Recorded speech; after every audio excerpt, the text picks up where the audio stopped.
It was a typical afternoon in the quiet suburban town of Brooksville. The sun was shining brightly, casting long shadows on the streets as people went about their business.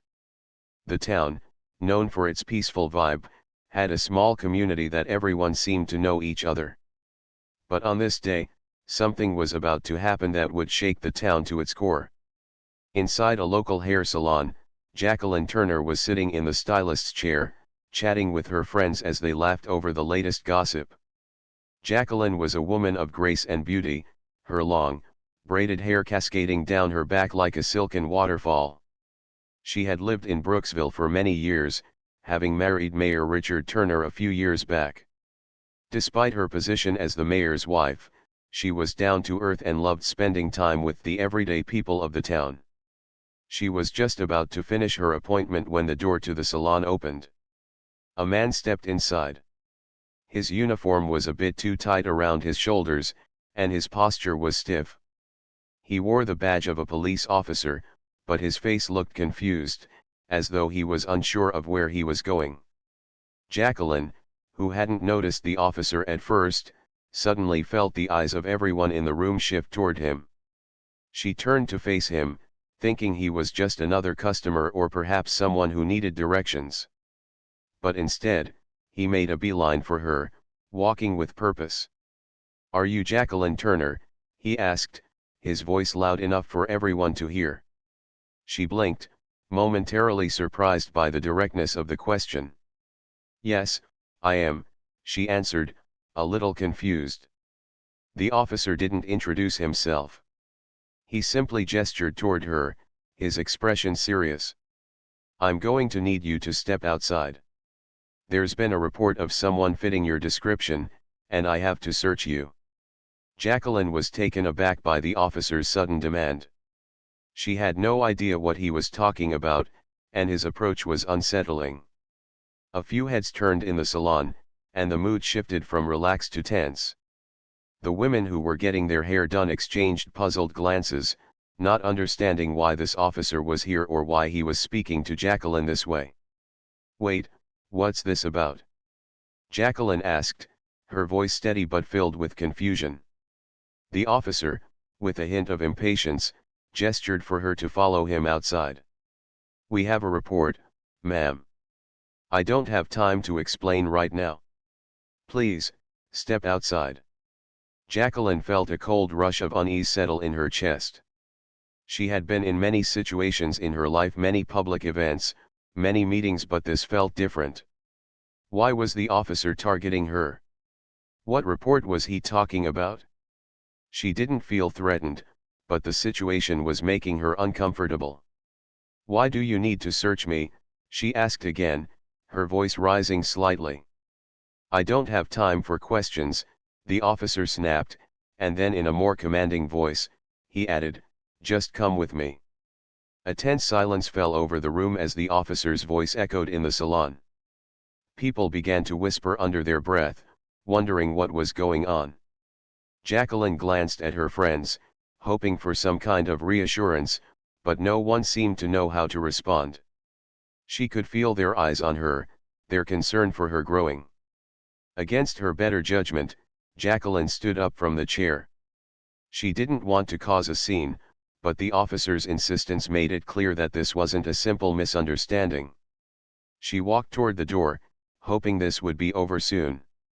As she stepped outside, the officer led her to the sidewalk, away from the salon. The sunlight was still warm, and she could hear the distant hum of traffic. Jacqueline's heart began to race a little faster. She had no idea what was happening, but she was starting to feel a sense of dread creeping in. Once outside, the officer spoke again, this time with more urgency. "I'm going to need you to remove your braids." Jacqueline's eyes widened in disbelief. "What?" she asked, unable to comprehend the request. "What do you mean?" "I need to search your hair," the officer explained, his tone more commanding than before. "You could be hiding something. It's standard procedure." Jacqueline was stunned. She had never been in this kind of situation before.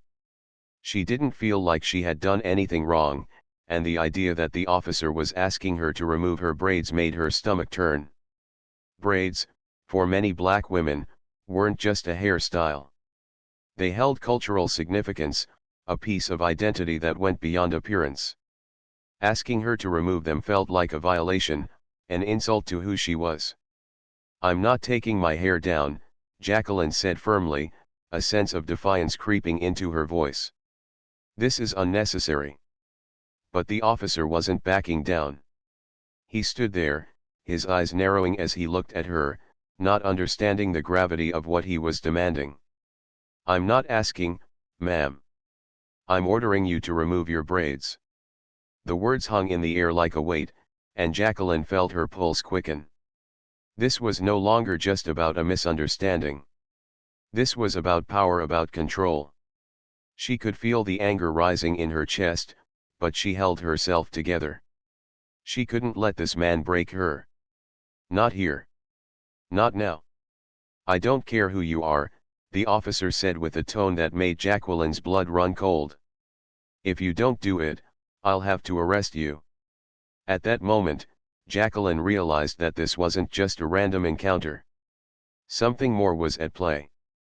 There was no explanation for this aggression, no reason for the officer to treat her this way. He was demanding something from her, not out of procedure, but out of his own personal assumption and, perhaps, ignorance.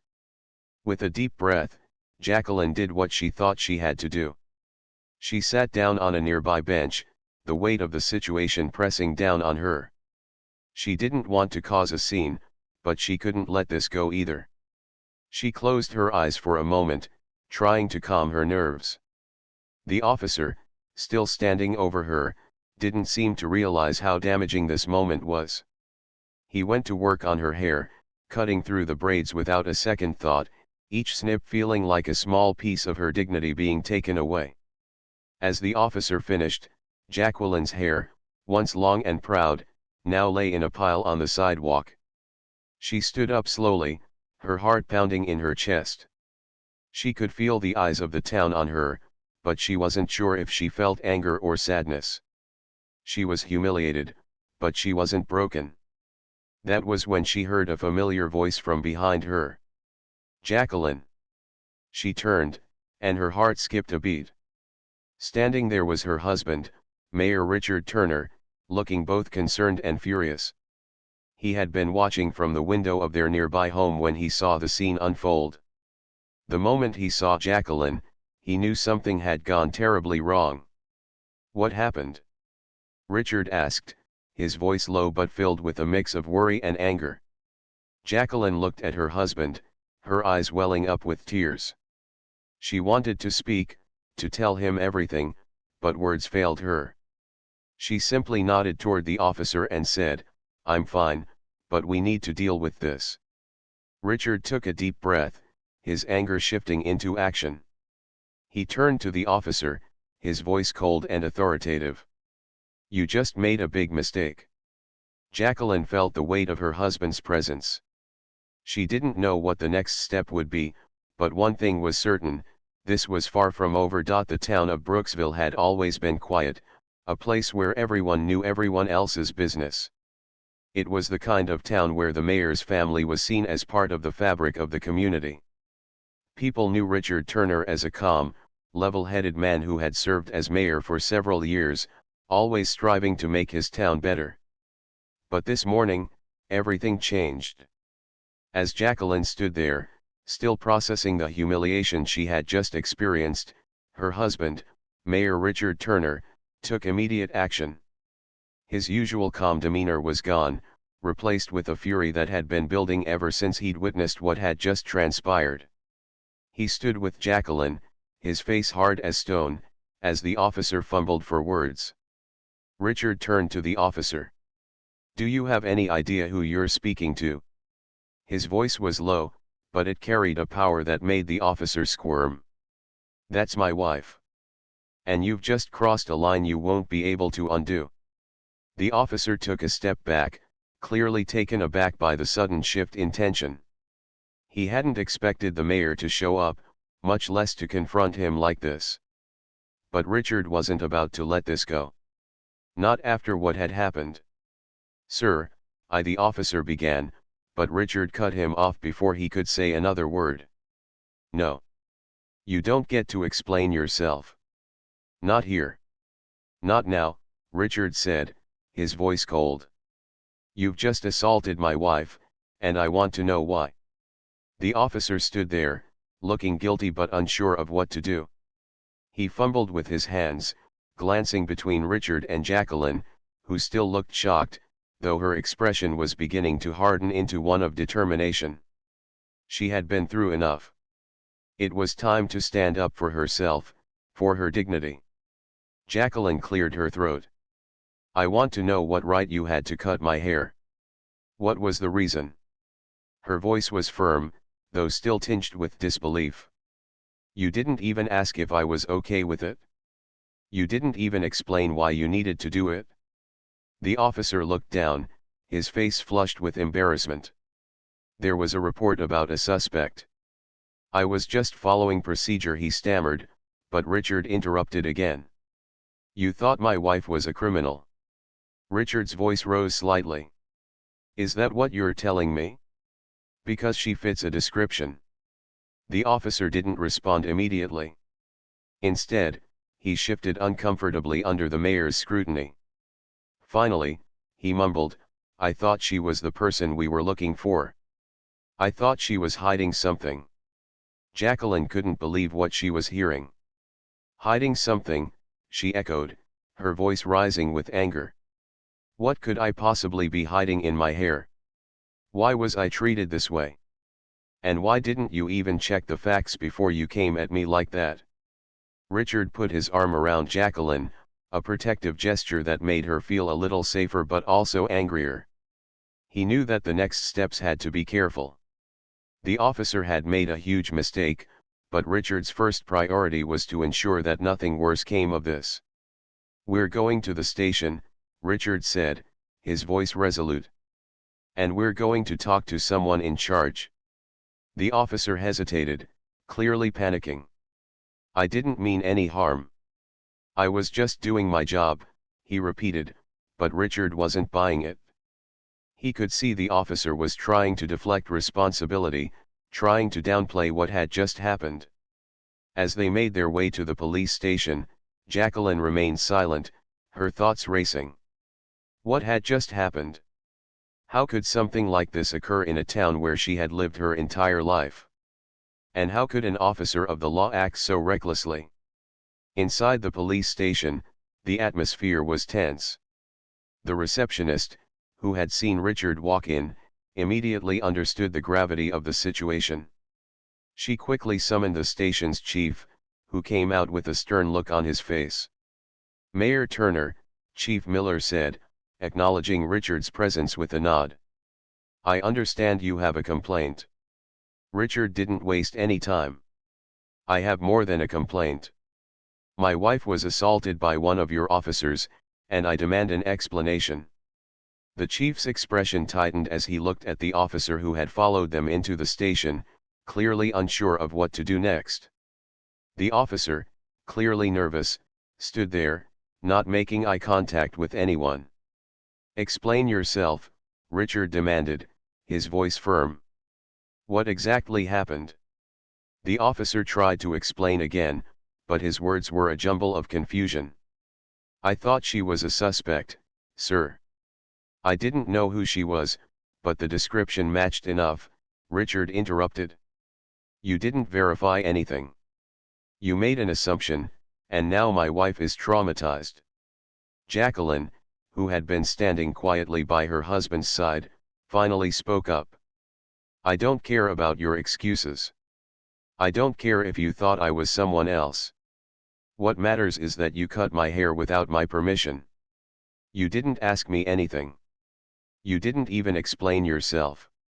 And now, I want something done about it." The room fell silent for a moment. The chief shifted uncomfortably, glancing at the officer before looking back at Richard and Jacqueline. "We will conduct an internal review, of course," the chief said slowly, clearly trying to keep the situation under control. But I promise you this, we take complaints like this seriously. Richard wasn't satisfied. You'd better, he said. Because if we don't get a satisfactory answer, I will take this to the public. Everyone will know about what happened here today. Jacqueline, who had been quietly watching the exchange, felt the weight of her husband's words. She wasn't sure what was going to happen next, but she knew that this wasn't just about her anymore. This was about something bigger. The town would need to know what had happened, and they would have to decide what kind of town they wanted to be. As they left the station, the air between them was heavy. Richard was angry, determined to get justice for Jacqueline. But Jacqueline was quieter. She was still in shock, still trying to process what had happened to her. She had been humiliated in front of a whole town, and her once proud braids had been taken from her without her consent. She had always been proud of her heritage, and now it felt as if someone had stolen a piece of her identity. But as they walked down the street, something shifted in Jacqueline.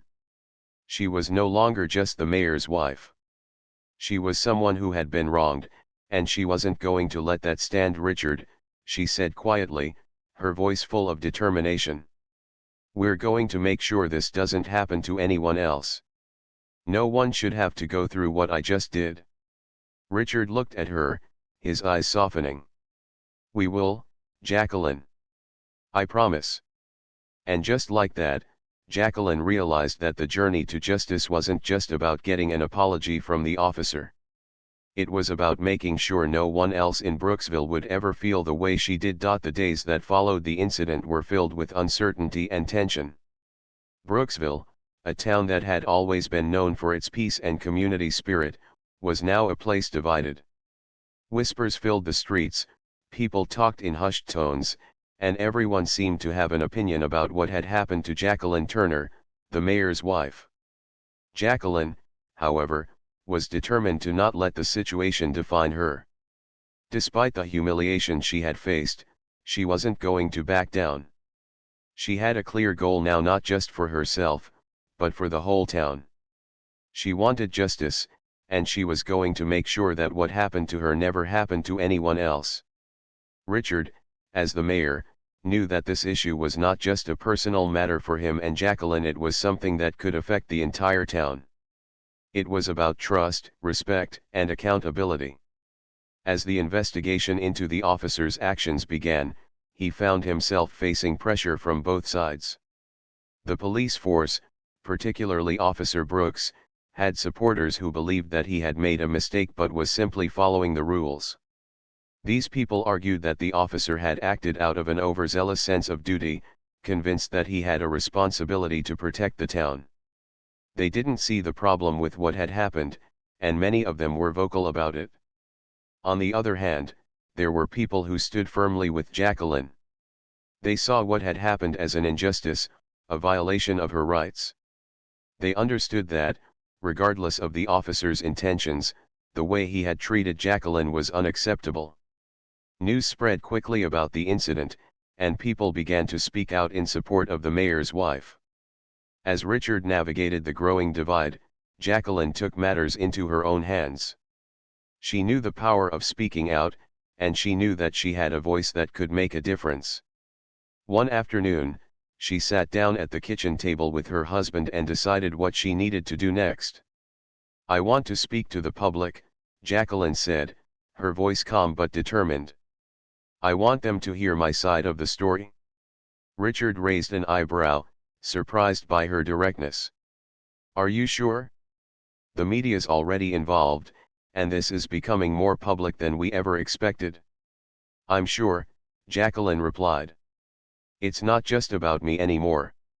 It's about making sure this doesn't happen again. The people need to understand what happened, and I need to be the one to tell them.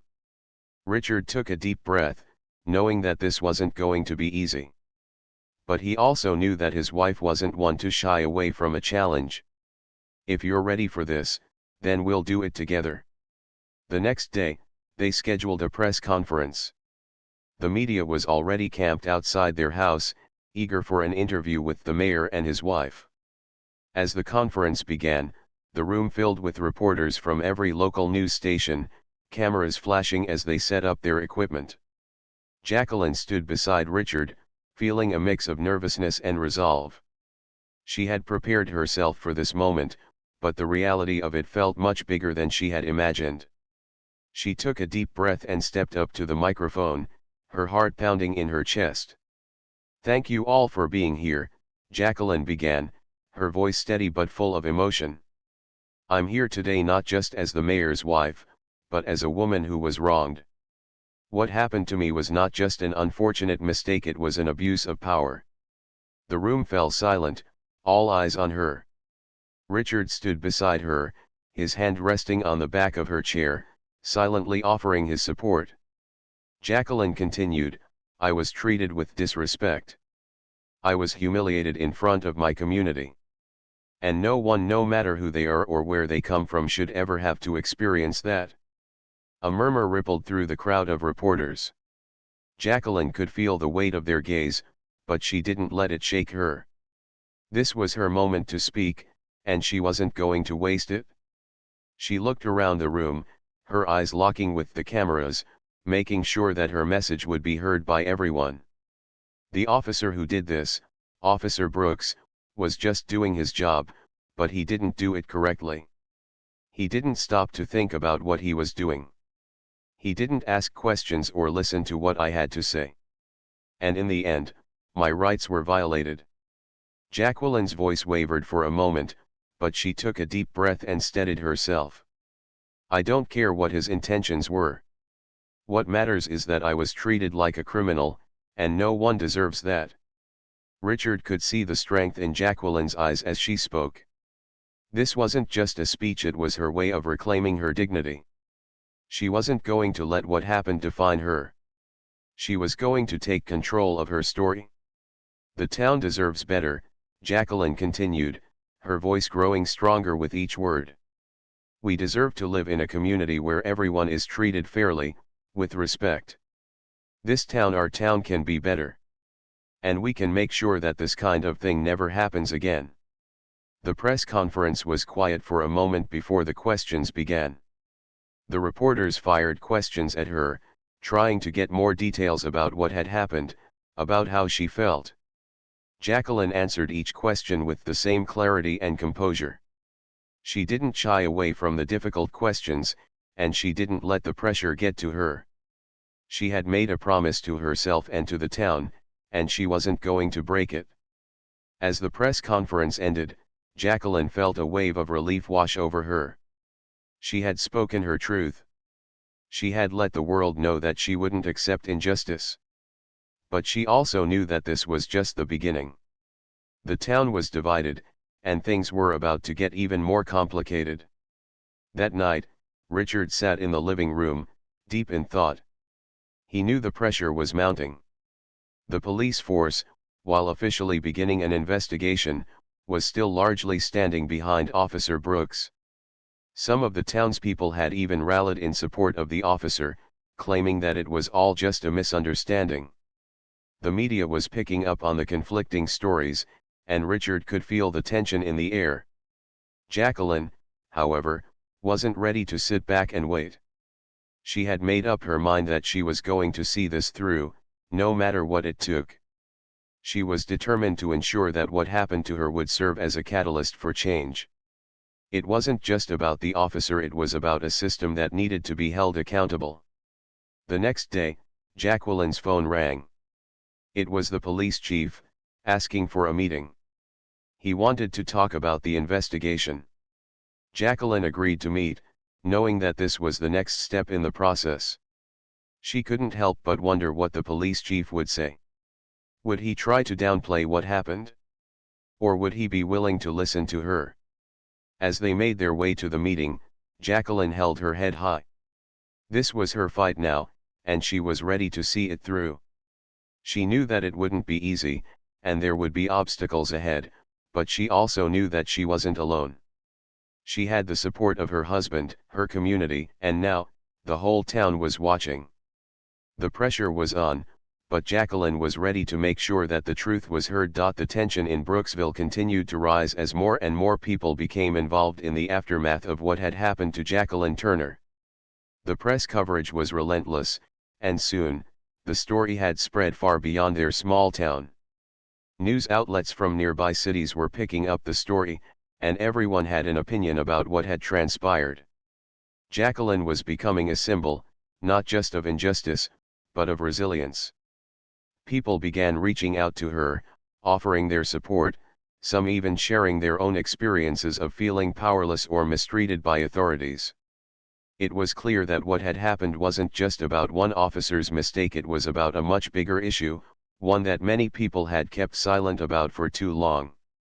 As the days went on, the story shifted. What had initially seemed like a misunderstanding now felt like a turning point, and everyone in town was talking about it.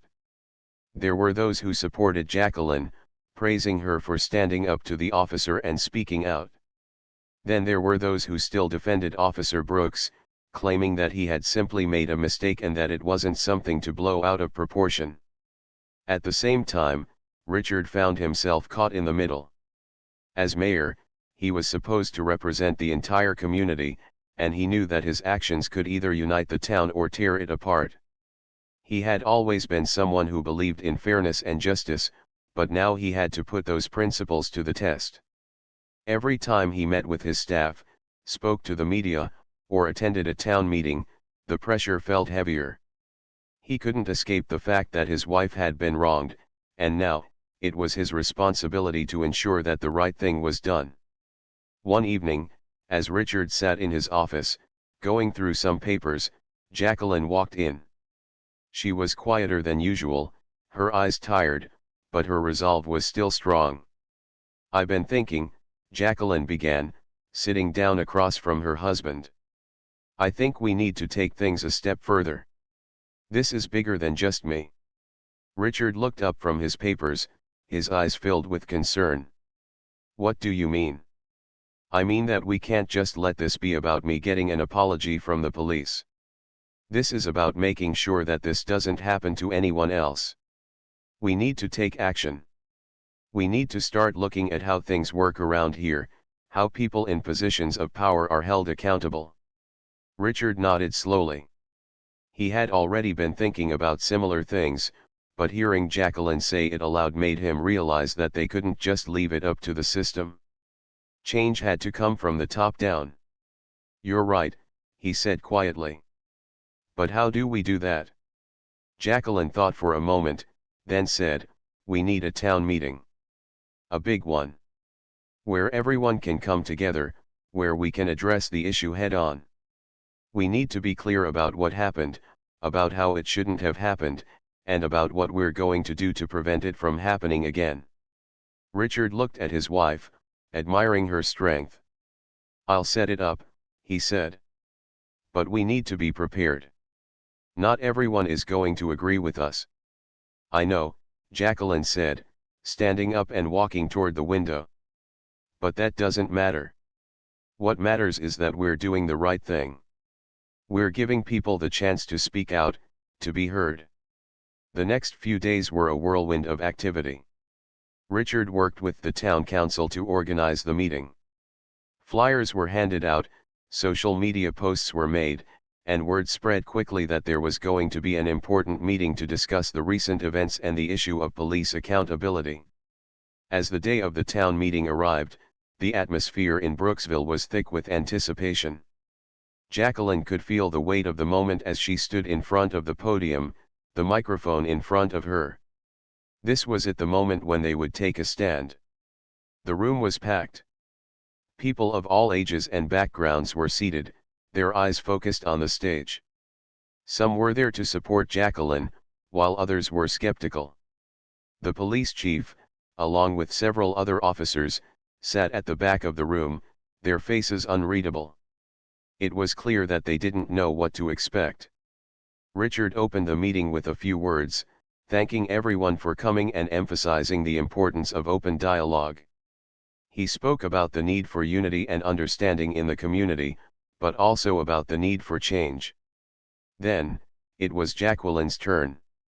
As she stepped up to the microphone, the room fell silent. The weight of the moment was overwhelming, but Jacqueline didn't back down. She knew this was her chance to speak to the people of Brooksville, to share her story, and to make sure they understood why this was so important. "I stand before you today as a woman who has been wronged," Jacqueline began, her voice steady. "But I am not here just for myself. I am here for anyone who has ever been made to feel powerless, anyone who has ever been treated unfairly because of who they are. What happened to me, as painful as it was, is a reflection of something much bigger. It's a reflection of a system that needs to change." She paused, allowing her words to sink in. "I don't want anyone else to feel like I did. I don't want anyone else to experience the humiliation and fear that I went through that day.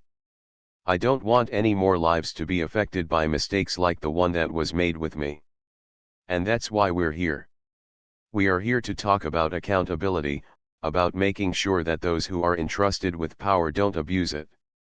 There was a shift in the room. People who had been quiet, unsure of what to think, began nodding along. The energy in the room started to change, and Jacqueline could feel the power of her words. "We need to look at how we handle situations like this," she continued. "We need to make sure that law enforcement officers are trained properly, that they understand the impact of their actions. We need to ensure that mistakes are not swept under the rug, that they are acknowledged and addressed."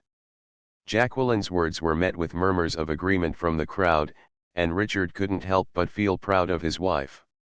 She wasn't just speaking for herself, she was speaking for everyone who had ever been treated unfairly, everyone who had been silenced.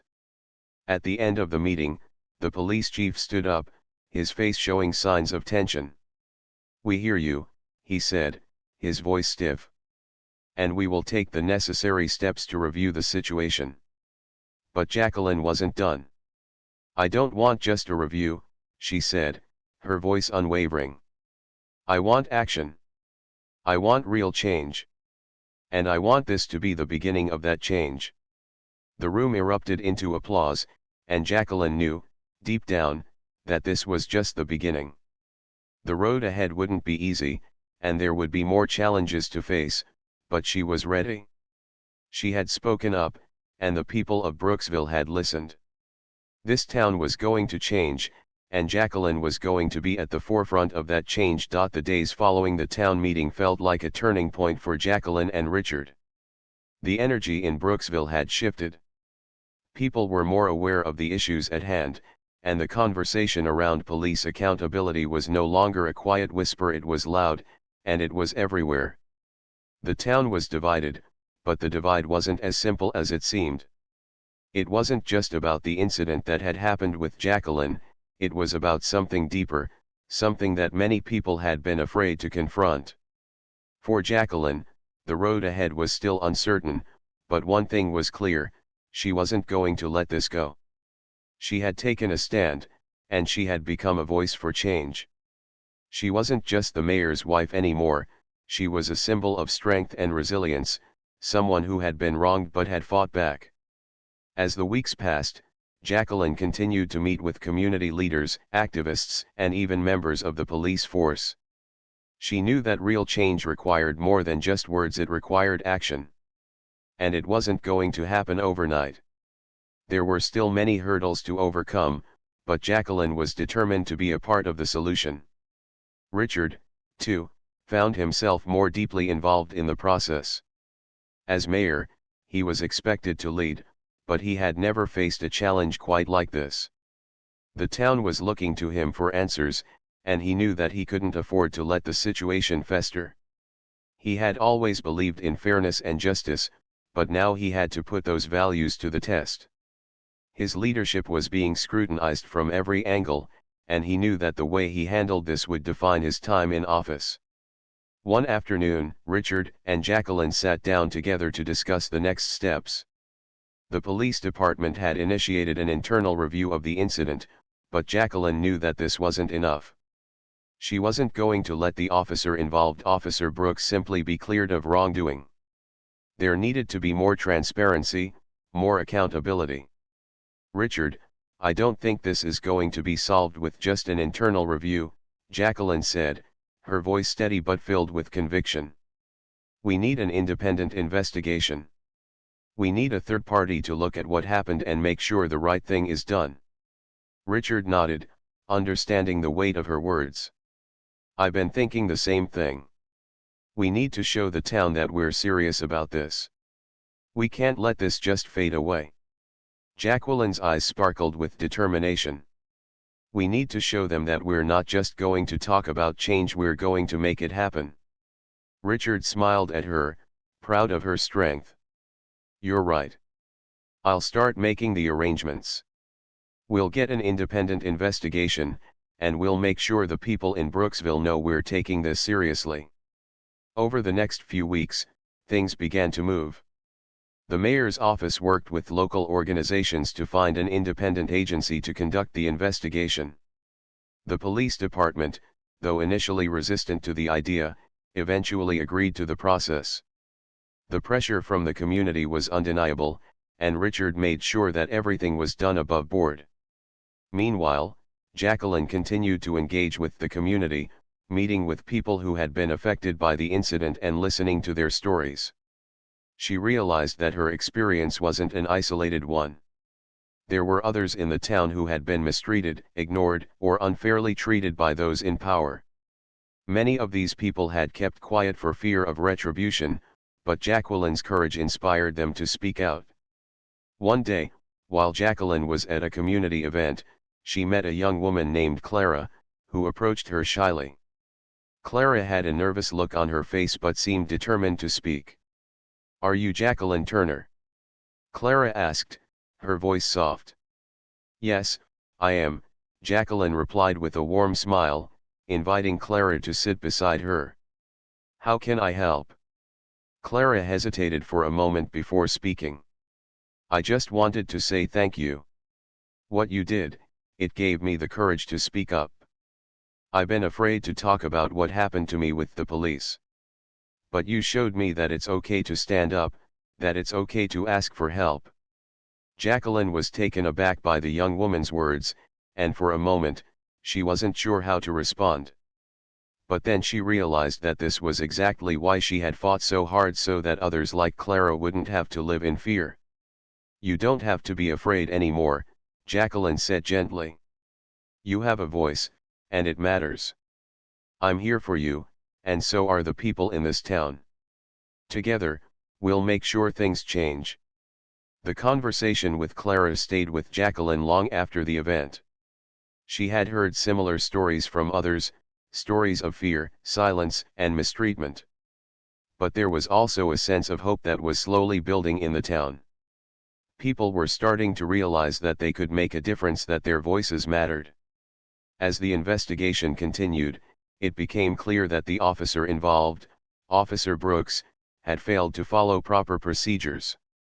The independent agency's report confirmed that his actions had been hasty and unjustified.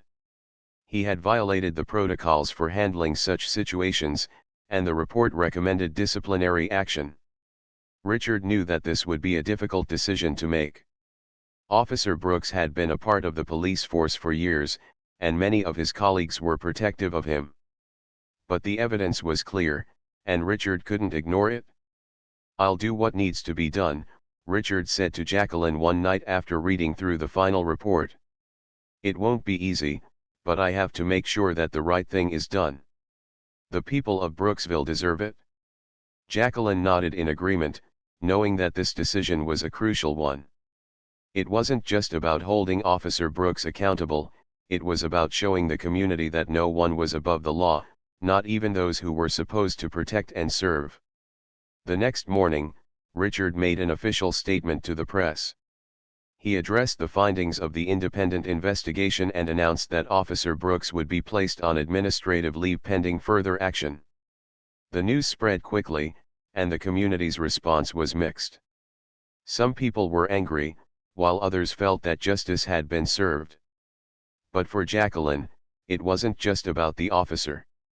It was about the larger picture: the need for change, the need for accountability, and the need for everyone in Brooksville to feel safe and respected. She knew that this was just the first step in a long journey, but it was a step in the right direction.